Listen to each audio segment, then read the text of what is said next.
Welcome back, folks. This time I'm looking at a Coleman 530 stove. I came across these online while doing some of the other restoration and thought they were pretty slick. Went ahead and bought one on eBay. It's in pretty decent shape, and I thought I'd give it a shot at restoring it and then give it to my dad as a present once I'm done with it.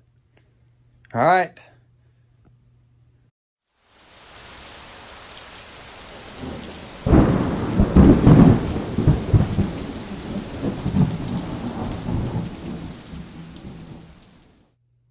Here we are with the stove.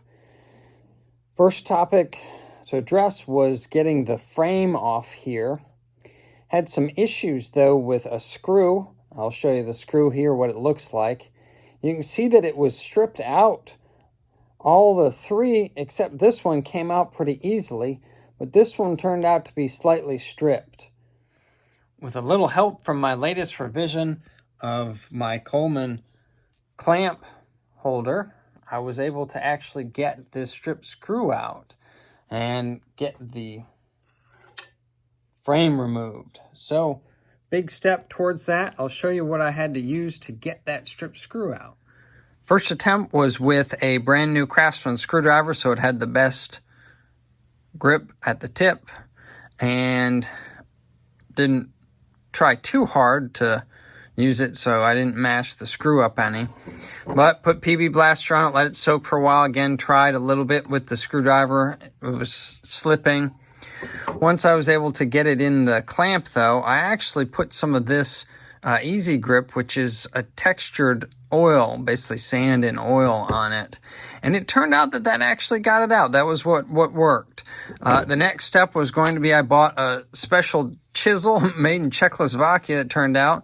But it's an 8mm wide chisel, which would fit that bolt perfectly and had a long shank.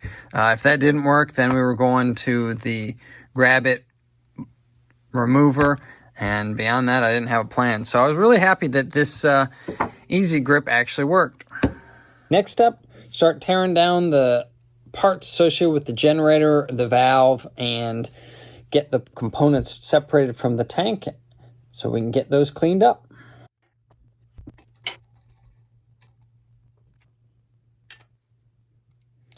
This has a whole bunch of lacquer or something on it. Needs cleaning up.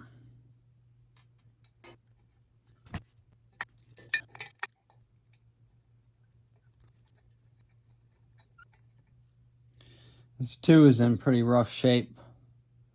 Fair amount of rust on it, corrosion. Yeah, a lot of lacquer looking stuff on all these parts.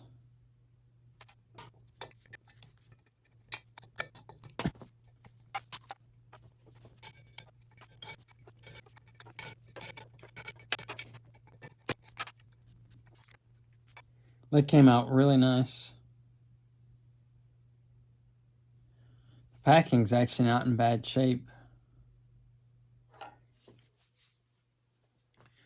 I've adhered into the jaws here, thin layer of silicone rubber should help protect this as we try to unscrew the stem here.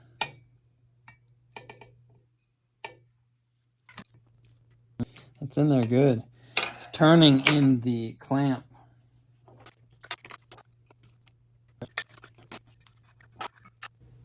Not too bad. Bought this tool online to remove the check valve. And this end doesn't really actually thread in there very well. I checked that the threads match the stop valve that goes in there, and they do, but this is maybe 2 thousandths larger than, maybe I guess 20 thousandths larger, and so it just barely threads in, maybe a couple of threads.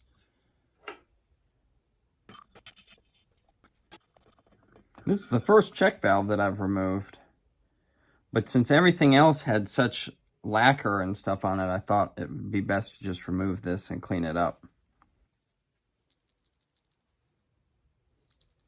It's not stuck, which is good. All right, got most of the small parts here in bin. including the generator. It has screening up in there. Might see if it will come out later. It's pretty sticky with lacquery material, like everything in here is valve body and everything. I took off the pickup tube and the spring and pin that came out of it. This is actually smaller than 3/8. I need to figure out exactly what size that is. And valve stem itself. So we're gonna put a little vinegar in here and let it soak for about an hour. So the stoves come with the container here, pots, aluminum.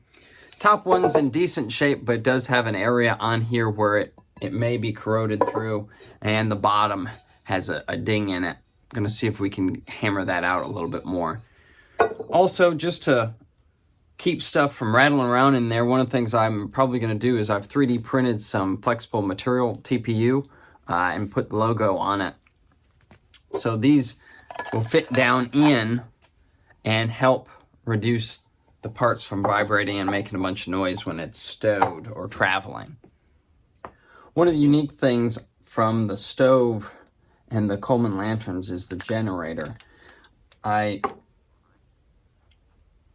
took great care in removing the generator internals, which is basically a mesh screen, but nearly all of it was basically caked with black goop, really gooped up. Same thing with the inside of the generator. So I've got them in these little containers with a little bit of carburetor cleaner and try and get some of the black goop that's all over them off. Also have the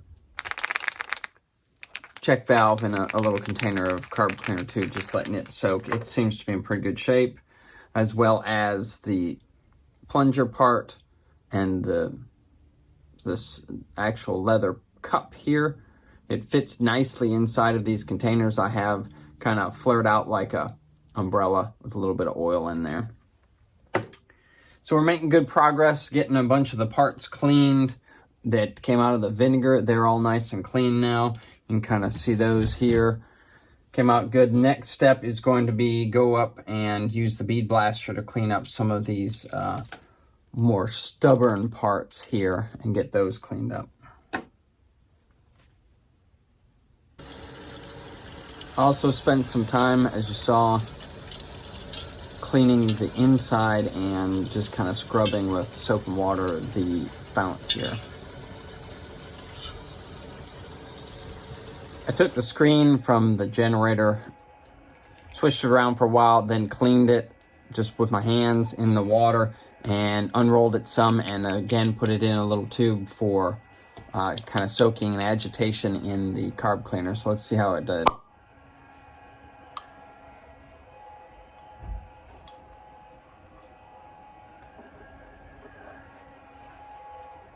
So that's what it looks like.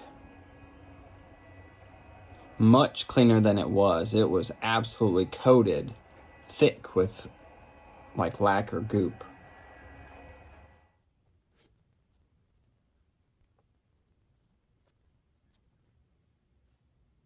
Re-rolled the generator mesh around the cleaner tip pin and reinserted that into the generator. Took a while to get that all clean. Here's a quick close-up of the parts before I put them in the bead blaster and clean them up.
Here is everything post Media Blaster.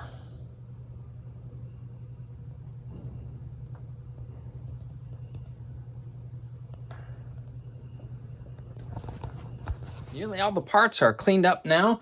We used the media cabinet, as you saw, to clean up some of these, like the flame diverter, deflector there, and the funnel and everything, and they look great. And we used our vinegar to clean up the components here, and they're basically ready for install. The only thing left is to spend a little bit of time in these legs. They've got a little bit of dirt that are left in there, and maybe try and polish a little bit more of the top here. I also need to get some new screws for these legs, since the other ones were pretty worn out, but it's basically time to start assembling. Got the tank or the fount back in our trusty clamp here, ready to finish some assembly. The pickup tube and the generator and the valve here, they're all put on lightly right now just so that we have them together. When we're done, this valve needs to point to this side here.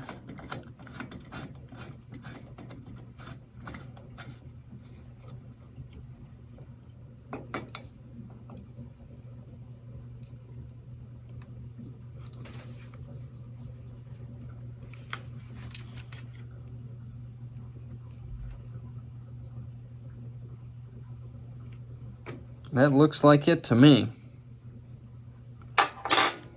Nice and snug. That's good. Here with the valve, got fresh graphite packing in there, ready to be assembled as well.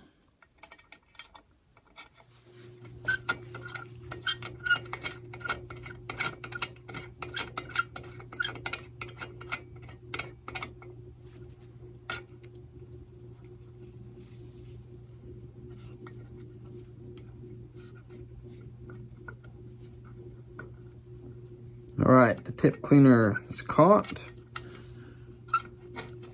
You can see it going up and down there.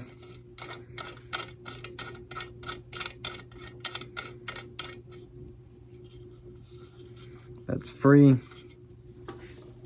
Snug the generator back down.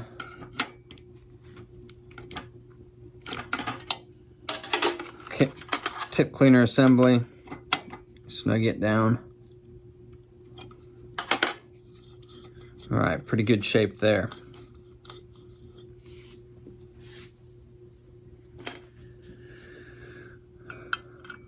Put in the check valve stem.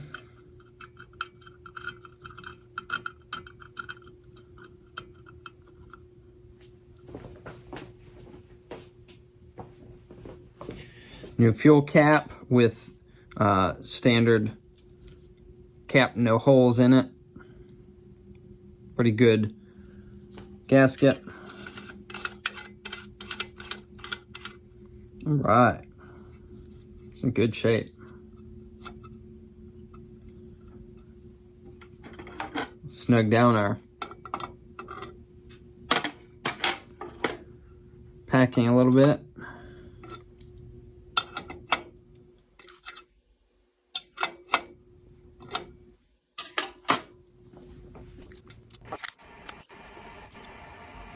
Snug down that.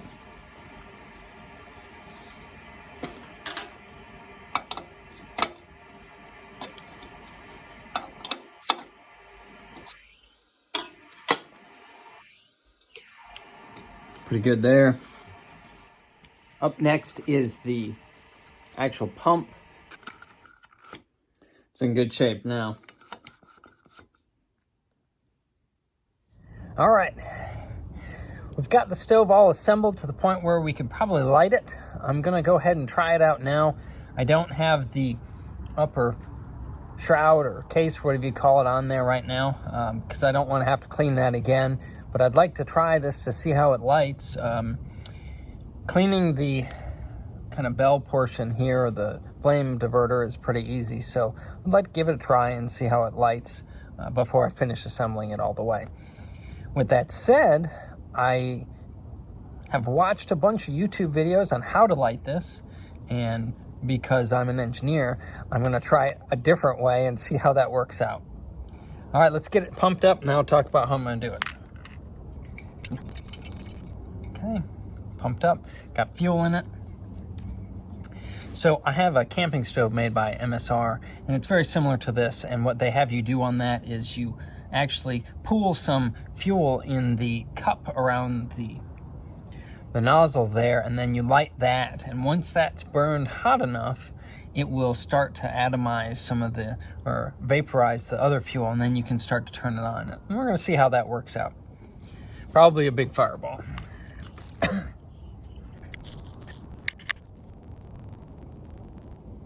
So once you start seeing it spitting in there, you know that it's starting to vaporize.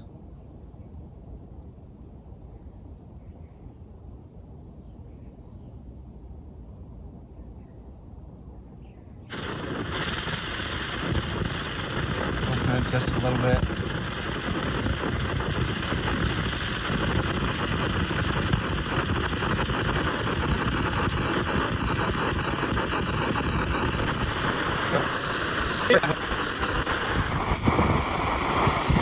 It's pretty windy.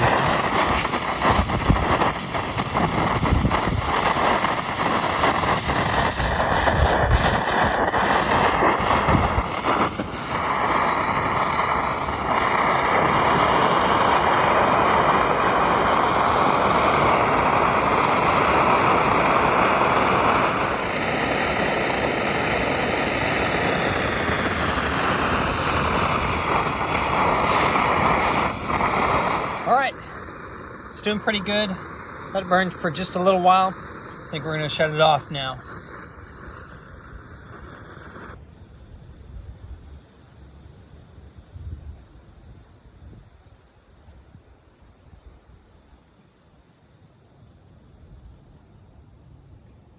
Wanted to see if you could turn the cleaner through like a lantern and let it keep burning, but apparently not. All right, the next task involved with the restoration of this stove is going to be after burning the stove, this has kind of darkened up a little bit, so I wanted to go ahead and go through the blast cabinet again and shine it up so it looks really nice. The other part is these canisters. Let me show you. So the canister here is in pretty poor shape. There's some spots on it where it's actually fairly well corroded, where it may end up going all the way through, but that'll be fine.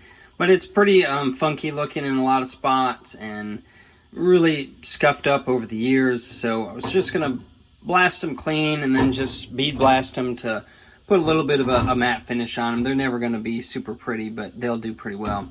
On this one, you can kind of see there's a little bit of a deviation here in the shape. I'll show you later exactly what I had to do to fix that because it had a bit of a dent in it. But I'm going to do some blasting on these.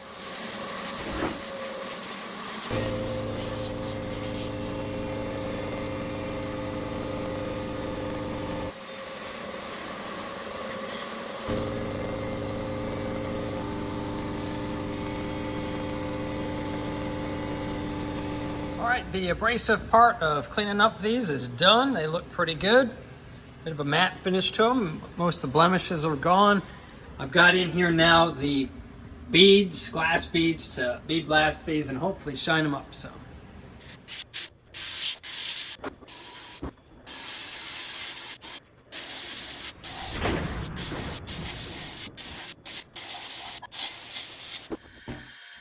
All right, we're pretty much done with the bead blast and everything came out really nice. You've seen before how nice that this kind of flame diverter comes out. It looks really good. The cans here, they also came out really nice, a really nice matte finish on them. It did have a little bit of a blow through here, which I kind of expected that, but that's okay. Everything else looks good. I didn't do much with the insides. Same thing with the larger one. Came out really nice. And that'll do. All right, here we are, pretty much ready for final assembly. So let's talk about some things that we've done recently. Saw just a minute ago that we sand blasted or media blasted the aluminum container here. One of the things I had to do to that was it did have a pretty big dent in it. Was able to get most of that dent out. hammered it out, used a 3D printed form here that is the exact radius of that corner here. That worked pretty well once I got most of the shape down to then use this as a form to hammer over. It's not perfect, but it'll do just fine. And probably remember that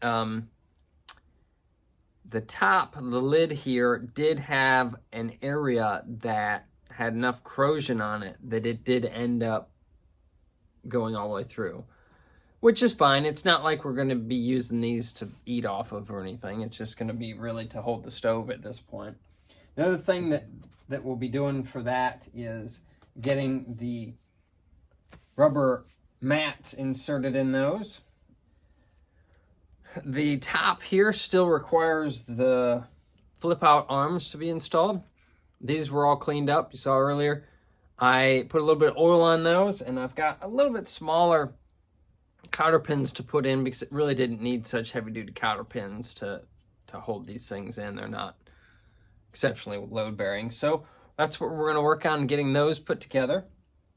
And then you're going to also see in just a second, I did have to take out that one screw that held the top to the tank here, or the fount, and because of that, one of the original screws that was a flathead got a little bit boogered up, and in the end I decided that I'd rather just have some new screws for those, and I'd rather have some stainless steel. So what I actually have here is a cap's head or hex head screw that is stainless steel, a little bit of a washer on it, and the cap's head there, so that'll be a really nice way to hold these two together. And in the future, if they do get stuck or anything like that, it's easy to use a tool that you can get some pretty good torque on it and not have to worry about those stripping out again. So we got that, and then we've got the flame spreader. That was all cleaned up there in the media blaster you saw, and that's ready to go back on. So let's get started.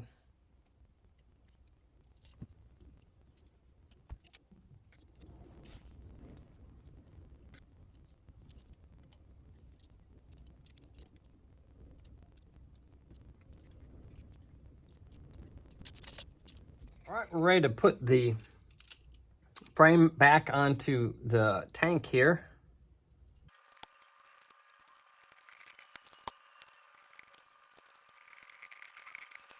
All right, so one of these wouldn't thread in quite right. When I took it apart, it was kind of, the top few threads were boogered. I think it may have been that one that was stripped and wouldn't come out. So attempted to use a tap. This is not a bottom tap, so it was a bit too long and didn't fit quite right. So I couldn't get it to line up with the threads very well. So in the end, we basically just stripped it out, and it's in pretty poor shape. The screw will hold in there, but it probably needs a helicoil or something like that at this point, but it's gonna have to do. So, all right, let's try this again.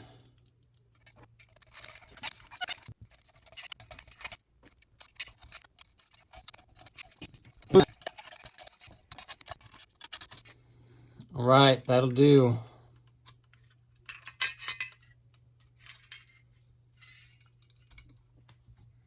All right, pretty much the last step now.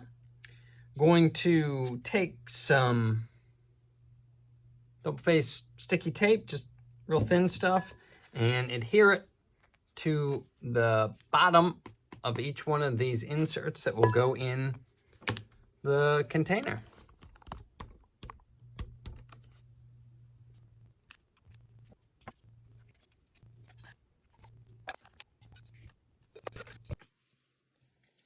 All right, so I'm gonna try this again. Ran into a bit of a snafu with the mats here that I was putting down in the canister. So I've had to reprint a couple more. Also was not very happy with the cotter pins I ended up using here for these pieces. I use some pretty thin cotter pins, and they tend to wobble a lot, and I don't care for that. The original cotter pins were fine, but you know, they got rusty and in bad shape because they're steel, and they're, you know, tough to bend. So I've ordered some brass 3 32nd by 5/8 brass cotter pins. See how they fit a little bit better, just because these are too wobbly. All right, so back to these pads. So these were the ones that were in it, and you can actually see how kind of thick they are. I've reprinted another set that are much thinner, because what happened was, you saw the lid wouldn't close on the canister. So let's try this again. All right, we're gonna put some double-sided tape on these, a couple pieces since they're soft. If they don't work, they're gonna be mighty difficult to get out of there.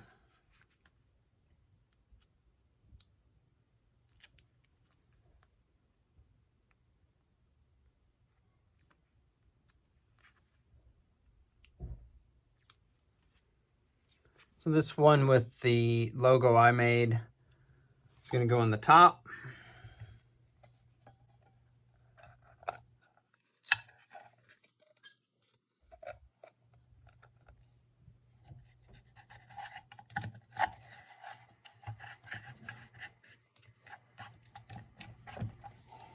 There we go.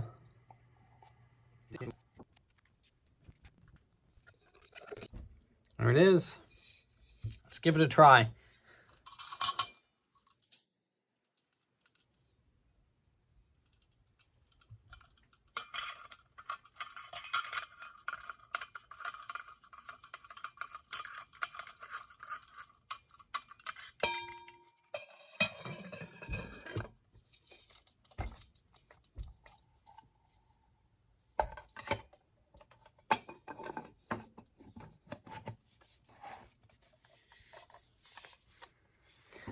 That time it closed up really nice, and you can still hear all the pieces in there rattling, but it doesn't feel like the actual stove's rattling in there very much. So that's a pretty good success.